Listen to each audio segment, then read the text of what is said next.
which is why viewers are completely desensitized to the fact that Georgia Miller is a murderer, and a serial murderer at that. Wait, how many murders do you have to have under your belt to qualify as a serial murderer? Oh, 3? Okay, scratch that. She's not a serial murderer, guys. She's just a murderer. Anyways, exploring the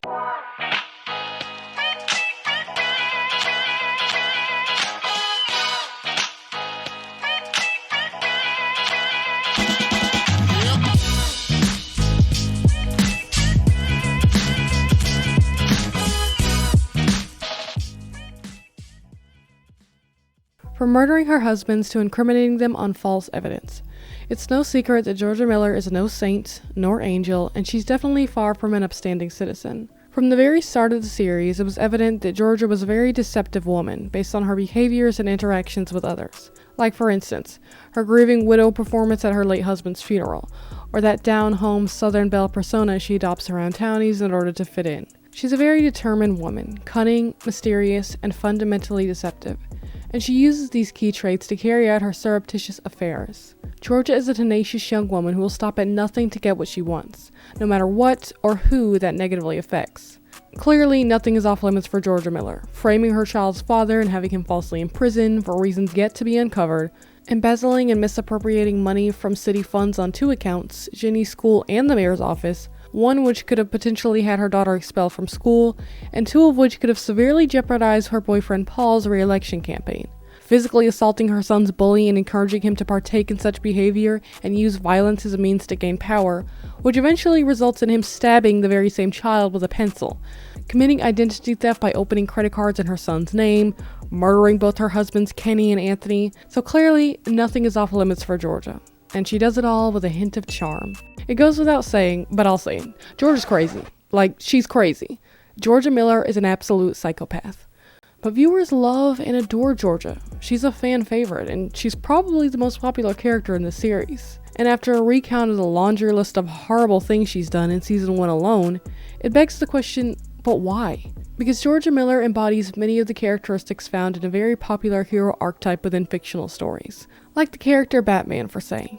A character that falls somewhere in between that very gray area between good and absolutely evil. The anti-hero. The anti-hero is a character who tends to lack most conventional heroic qualities, and often embodies traits you'd expect in a villain within a story. They tend to be pretty selfish, sometimes slick, and lack compassion. They write their own rules, and they usually see no issue with taking the law into their own hands. No one is really too concerned about this character's moral compass. In fact, in many ways, their lack of morality and goodwill makes them alluring to many viewers, because nothing is off limits, which creates suspense. So how does Georgia Miller fall into this specific archetype? In order to make your anti-hero believable, this character needs a good backstory. A comprehensive backstory is essential context for your audience, especially for an anti-hero. Make it realistic and attractive. Your backstory should make your character's behavior seem justifiable, and make your audience sympathize with them in one way or another. In this instance, we know that Georgia Miller was brought up in an abusive and unstable household, eventually fleeing for her own safety at the age of 14. Things don't exactly let up for Georgia after leaving her childhood home, and from that point on, she's met with even more hardships, from homelessness to teenage pregnancy to predatory age gap relationships. Georgia experienced ongoing psychological and emotional trauma at a very young age, a developmental age. This distress caused extreme damage to her psyche, and as a result, she developed unhealthy behaviors in order to cope and function in life. She learns to navigate and control her life through crafty and deceptive behavior she continues to exhibit even in her adult life, and it has now become her default mode of being. She is driven by her intrinsic need to survive. There's an interesting contrast between the fun-loving, charismatic Southern belle persona Georgia portrays on the outside, and the cunning, cold-hearted, broken shell of a woman Georgia is on the inside. So, Georgia's motivations are clear. As viewers, we waive most or all of Georgia Miller's transgressions, as we see her motivations as understandable. Did she murder both of her husbands? Yeah. So what? She murdered both of her husbands for their creepy and sleazy behavior. The first one blackmailing her with her own daughter by taking advantage of the fact that she was a young girl in a vulnerable situation and was forced to be with him. We can only imagine what that entailed. Her second husband, Kenny, was caught trying to feel up her teenage daughter.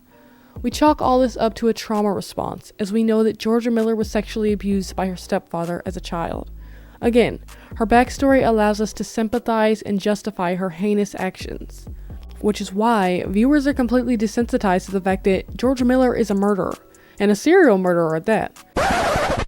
Wait, how many murders do you have to have under your belt to qualify as a serial murderer? Oh, 3? Okay, scratch that. She's not a serial murderer, guys. She's just a murderer.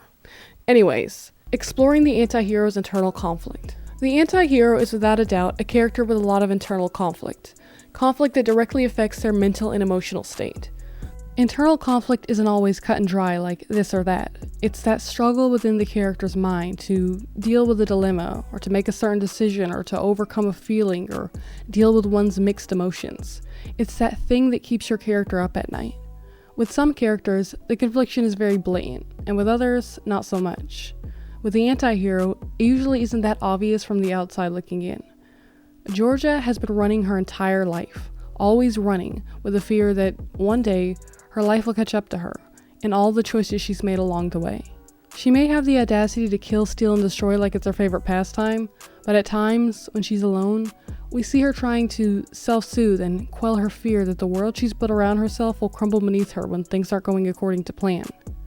When Georgia displays fear, doubt, and anxiety, it makes her feel human.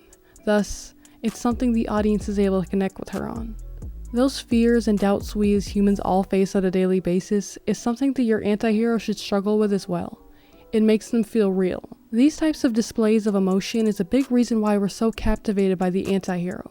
Although we may not necessarily agree with or condone everything our anti-hero does, as viewers, we often identify ourselves in their characteristics and or backstory, and thus, we become empathetic to the character, which tends to create a deeper level of connection and intrigue into the story. We tend to empathize with characters we relate to in a story, and we usually like them more and are hoping to see them succeed.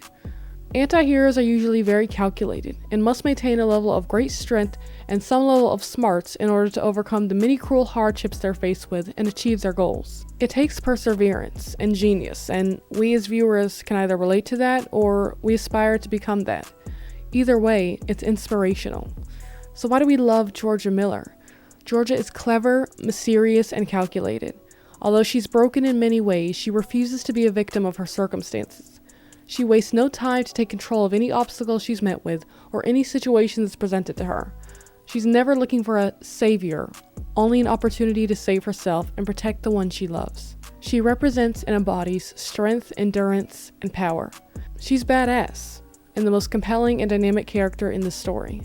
Like Ginny's father Zion said, she's the kind of woman you want fighting on your side. Now, personally, I really like Georgia Miller. I think she's a really fun character that the writers could take in a lot of different directions. I know a lot of people aren't too fond of her because of her behavior in season 1 and she's kind of a murderer and stuff, but hopefully this video will give people a better understanding of what I believe the writers are trying to do with this character.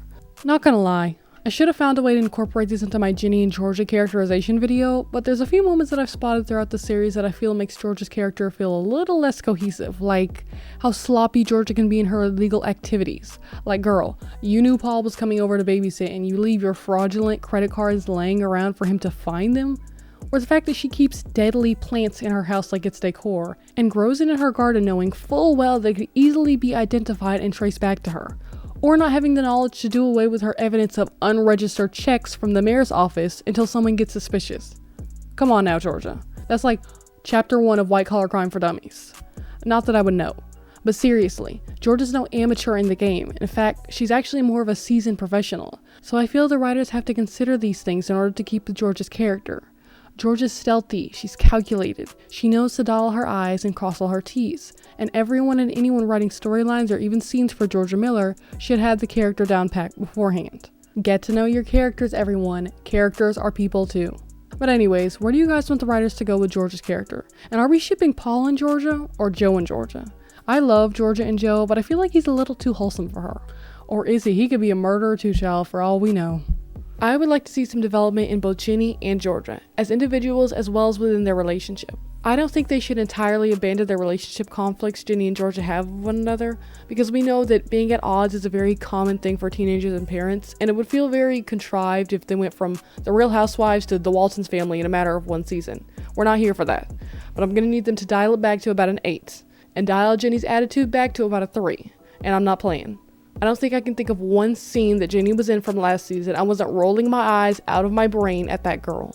She is insufferable. I think the writer should have Ginny and Georgia gradually grow closer to one another as the series progresses. If the series progresses. Netflix, now you know how you like to cancel all the good stuff. You want to go ahead and humiliate yourselves and cancel what's currently one of the best shows in your catalog, just like you canceled Julie and the Phantoms, which I will never forgive you for. By all means, just walk into the lion's den. You're losing money as it is. But I digress. Feel free to share your own thoughts in it. Wait, what were my 2 questions again? Oh, they're in there. Just scroll back 60 seconds. Alright, see ya.